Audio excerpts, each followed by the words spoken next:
Olá, eu sou Bruno Corrêa, jornalista do Ecossistema Brasília Educacional, e você está acompanhando mais um EduCast. Saúde mental no ambiente acadêmico. Caminhos para uma jornada mais leve.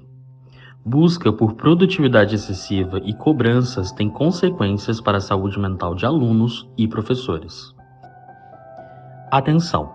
Esse podcast trata de assuntos sensíveis sobre saúde mental.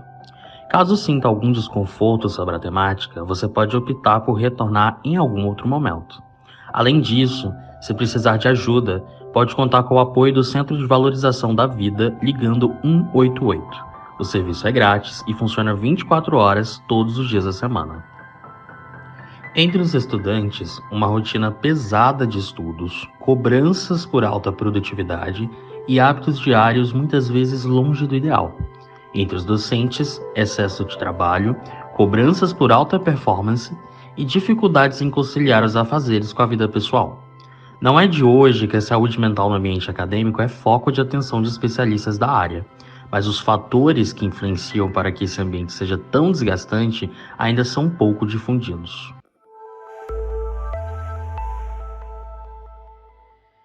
Em uma pesquisa de 2019, antes da pandemia, divulgada pela Associação Nacional dos Dirigentes das Instituições Federais de Ensino Superior, 83,5% dos estudantes disseram ter problemas emocionais.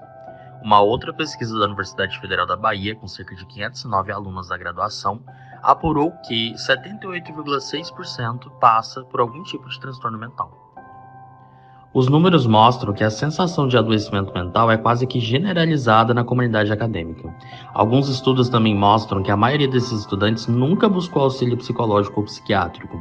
Num cenário de formação pessoal, onde os estudantes estão, em sua maioria, em transição do final da adolescência para a fase adulta, em um cenário completamente novo e competitivo, parece ser um pouco compreensível que a saúde mental no ambiente acadêmico seja suscetível aos estresses diante do novo. De fato, é praticamente inevitável não mencionar o impacto da pandemia na saúde mental, mas esse não é um fator isolado. Em 2021, a Global Student Survey coletou dados com o objetivo de observar como esse meio estava sendo atingido pelos efeitos da Covid-19. E o Brasil ficou em primeiro lugar entre 21 países quando o assunto era prevalência de transtornos mentais em estudantes, com 76% declarando ser impactado de forma negativa no período. Mas isso não é uma unanimidade somente entre os estudantes mais jovens. As pesquisas evidenciam que, no geral, todos costumam ser afetados, inclusive em estágios mais avançados dos estudos. O estudo da Fiocruz de 2022, entre pós-graduandos, mostrou que 46% dos entrevistados relataram terem sido diagnosticados com ansiedade e 17% depressão.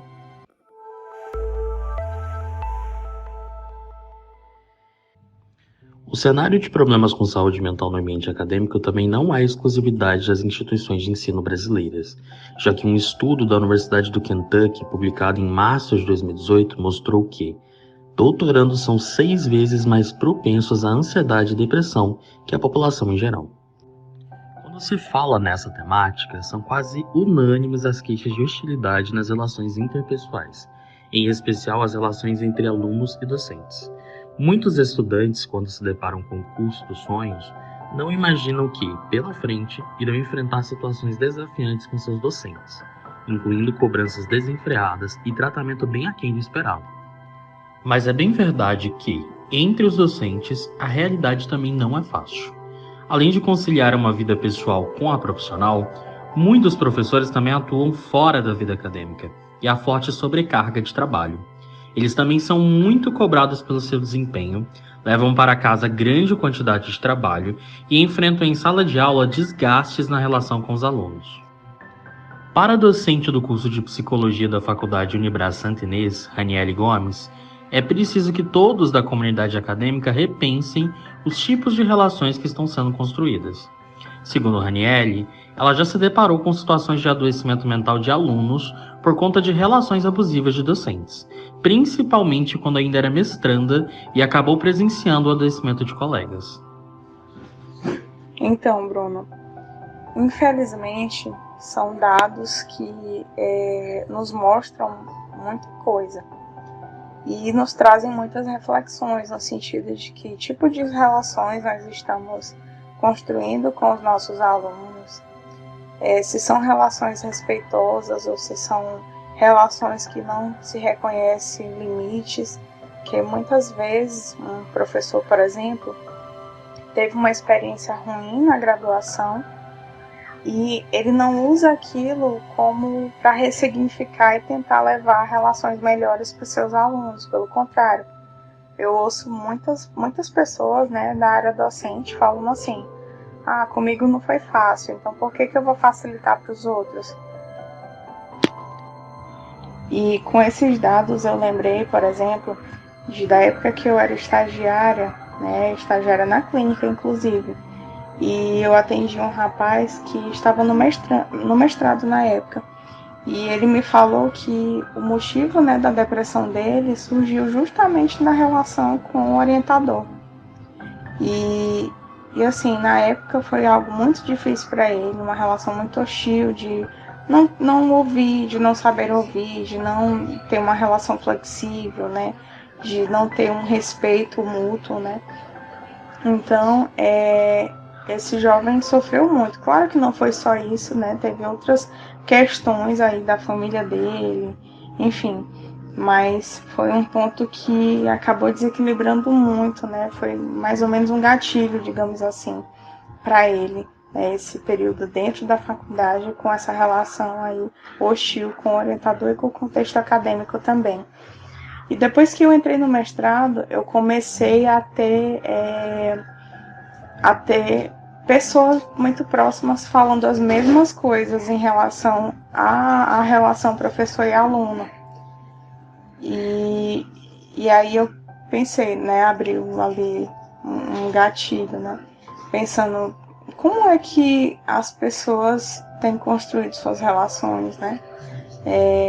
Como é que isso tem repercutido na vida do aluno que já traz tantos problemas de casa, e aí a faculdade acaba sendo um ambiente também hostil.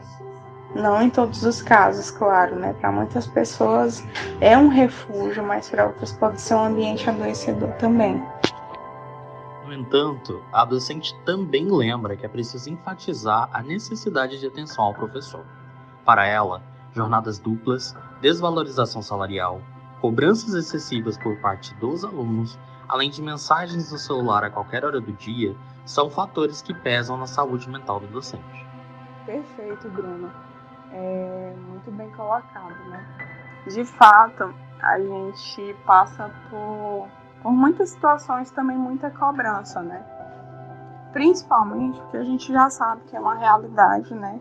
Os professores, eles não são devidamente valorizados, né? A gente vê uma pequena diferença, né? Na instituição superior, né? Porque entra a questão das titulações, isso acaba aumentando um pouquinho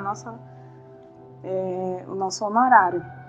Porém, para poder conseguir sustentar a casa, né?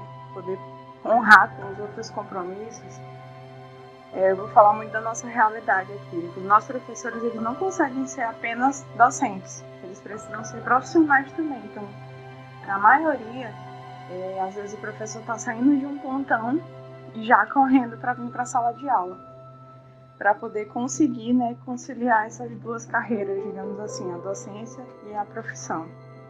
E isso, querendo ou não, acarreta também ali na saúde mental mesmo, a saúde física. O professor, ele trabalha na hora de dar aula e trabalha muito mais na hora de preparar, e aí vem provas, vem atividades, né, vem uma sobrecarga, né? E a gente sabe que o salário, ele paga ali somente a hora aula e acabou. Não vem ali algumas empresas que dão foco ali, tentam dar uma porcentagem a mais, né? Esse professor na hora de preparar ali a sua aula e tudo em casa. Mas a gente sabe que é um trabalho que ele não fica só na instituição, mas ele vai para casa também. Fora que, como as relações, vou voltar de novo para o WhatsApp, por exemplo. O WhatsApp, ele aproximou a comunicação entre professor e aluno. Então, acaba que, às vezes, o aluno consegue o número do professor, né? Ou mesmo o professor disponibiliza, só que não tem limites de horários, né? Até que ponto a gente pode conversar ou não. E aí, às vezes, esse professor, ele fica sobrecarregado também no WhatsApp com outras demandas das cobranças mesmo dos alunos, né? Então, assim, isso tudo tem influenciado para o estresse, muito trabalho, muita cobrança, né? E aí os nossos professores, né, também têm sido ameaçados por alguns alunos, né? Voltando de novo para as relações, que tipo de relações nós estamos construindo, né? Não só do docente em relação ao discente, mas também dos docentes em relação aos professores. A gente nota que a questão do respeito, assim, em relação ao professor, isso tem mudado muito, né? O respeito, né? A autoridade do professor em sala de aula, né? Muitos professores são coagidos em sala de aula, às vezes eles precisam se posicionar, e em se posicionar ainda é visto como uma afronta para os alunos. Infelizmente, a gente tem visto isso.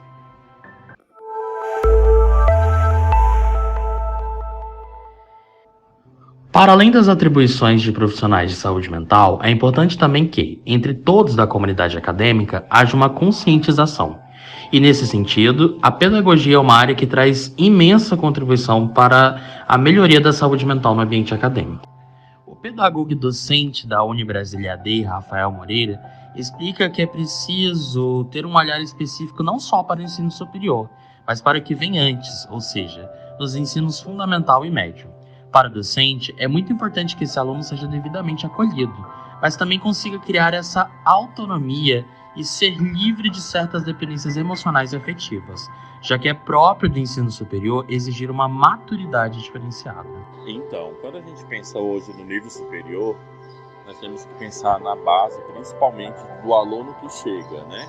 O aluno que chega hoje no nível superior, ele tem uma visão diferente, porque muitos alunos eles trazem, né, essa concepção do nível superior como a extensão do ensino médio. Então, algumas fragilidades já estão sendo carregadas ao longo, né, dessa última etapa da educação básica. E aí, quando ele chega numa instituição em que, querendo ou não querendo, existe uma promoção da autonomia, um incentivo à pesquisa, essa questão mesmo da própria liberdade como um todo, acaba que alguns fatores podem, né, contribuir para aqueles que de alguma forma já possuem alguma questão, né, de desconforto mental, né, ou até mesmo o surgimento de doenças psicossomáticas.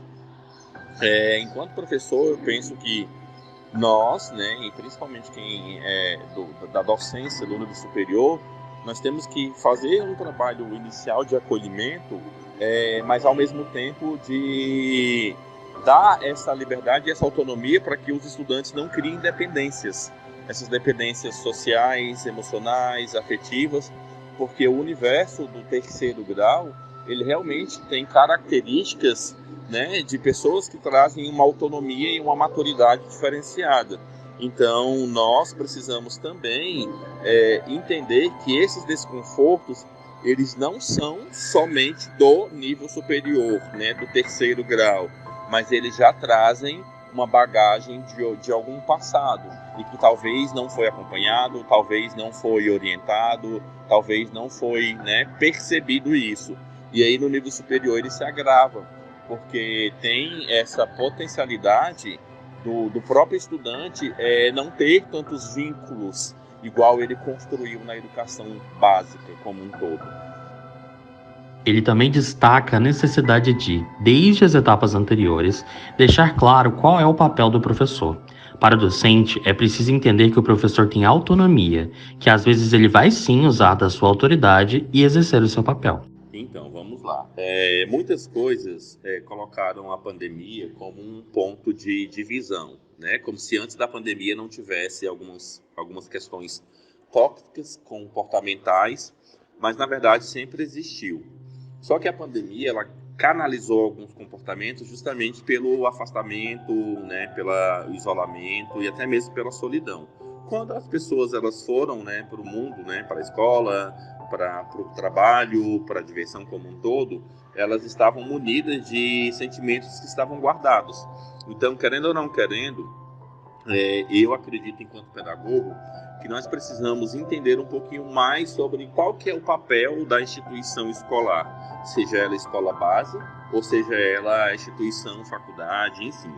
Nós temos hoje várias questões ligadas a assédio, a desrespeito, como um todo, porque muito nas décadas passadas, né, anos 60, 70, 80, principalmente anos 90, sobre quem que era o professor, né? O professor, ele era o profissional mesmo da educação. Ele não tinha educação paralelo a outra função social, no sentido profissão. E hoje nós precisamos ter um ambiente mais saudável, mas nós precisamos também, desde a educação básica, fazer com que os nossos estudantes eles saibam que o professor ele tem que ser respeitado, ele tem autonomia, de vez em quando ele vai exercer a sua autoridade, e isso é fato. Para ser um ambiente, né, uma instituição sadia, que é a instituição escolar, nós precisamos que cada um entenda o seu papel. Então, como pedagogo, o ambiente mais saudável ele se dá com a educação da base. E essa educação com as famílias, com a sociedade, com a própria comunidade escolar, entendendo que a escola ela não pode ser um espaço que todo mundo entra e coloca regras, que existem regras. E essas regras elas precisam ser cumpridas, elas precisam ser respeitadas e elas precisam ser entendidas, porque senão nós vamos contribuir cada vez mais para um espaço de ataques, de confrontos como um todo.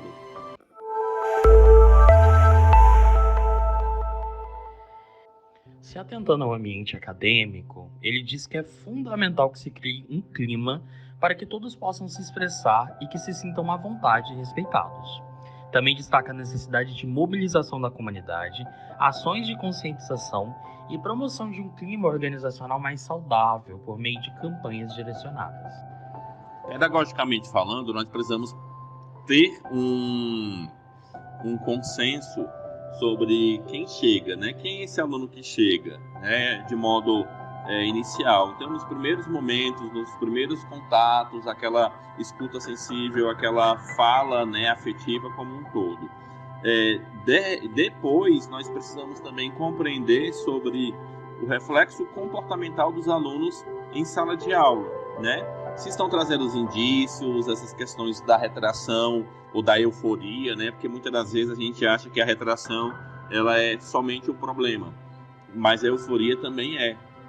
E aí a gente movimentar a equipe multidisciplinar, que com certeza a instituição deve ter, né? De repente um núcleo de apoio psicopedagógico para encaminhar um determinado aluno. E é fundamental também que a gente tenha, né, nesse espaço, né, pedagogicamente falando, um clima em que as pessoas elas se sintam à vontade, respeitadas, no sentido de aluno, no sentido de professor, no sentido, enfim.